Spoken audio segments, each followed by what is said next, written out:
In life, everyone has bridges they have to cross.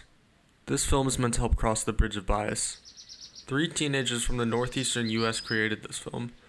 We traveled to Texas to experience the border firsthand amidst all of the controversy surrounding it. We made this film to bring our experience back with us. Crossing the border legally is quite a challenge for your average person looking to migrate. Without an immediate family member with a green card or citizenship, exorbitant amounts of money, a company willing to sponsor you, or Nobel Prize worthy ability, the odds of getting a green card are extremely low.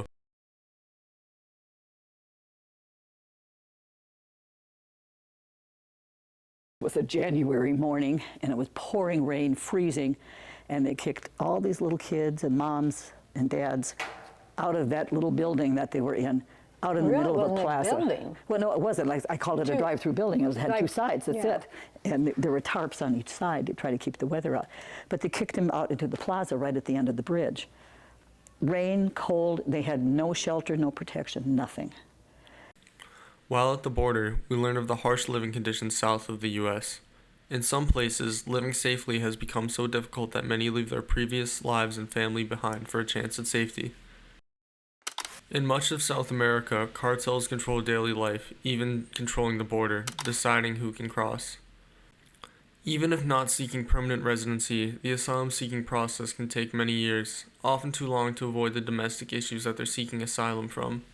To hear another perspective, we interviewed Border Patrol agents. They allowed paraphrasing of their words. Both agents were vocal about the need for a new system, one that allows foreigners to immigrate and seek asylum legally, but still protects Americans from criminals crossing over the border. They explained that the stereotype of most immigrants being criminals is untrue. However, there are criminals who attempt illegal crossings that they have to detain. They also expressed that if people don't educate themselves on the situation, the needed reformation would never come. Even when faced with hardships, it was clear to us that immigrants in the U.S. still found ways to overcome their adversity and the challenges of living at the border. One way was through religious faith.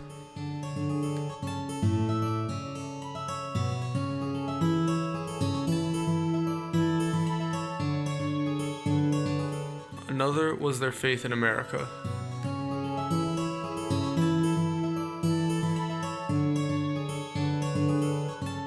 But they're waiting. Some of them still have faith that the U.S. is going to let them in. But the most common way we saw was through their fostered communities.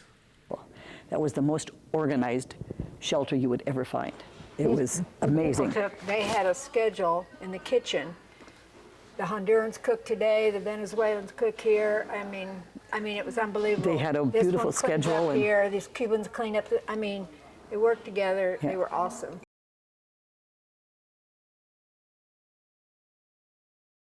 We definitely get regulars who come in every month, and it's gone to the point to where it's for as long as I've been here that some of those regulars become friends because they wait together in the lobby, and so they'll be like, "Hey, you're back again." Like they'll talk to each other, and they'll all come together and they all get food together.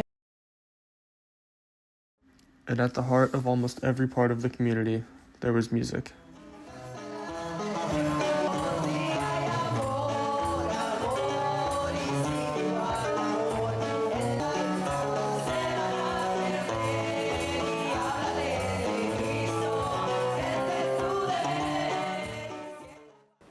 La música se utiliza para mucho, para el modo de expresarte.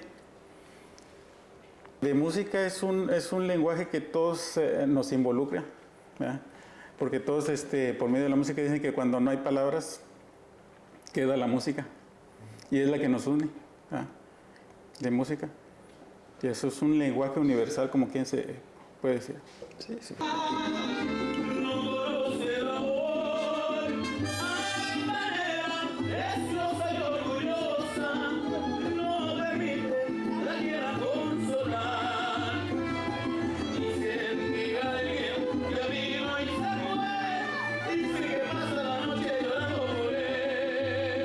Fuerte el aplauso para todos, sí señor. Qué linda está la mañana, hoy que vengo a...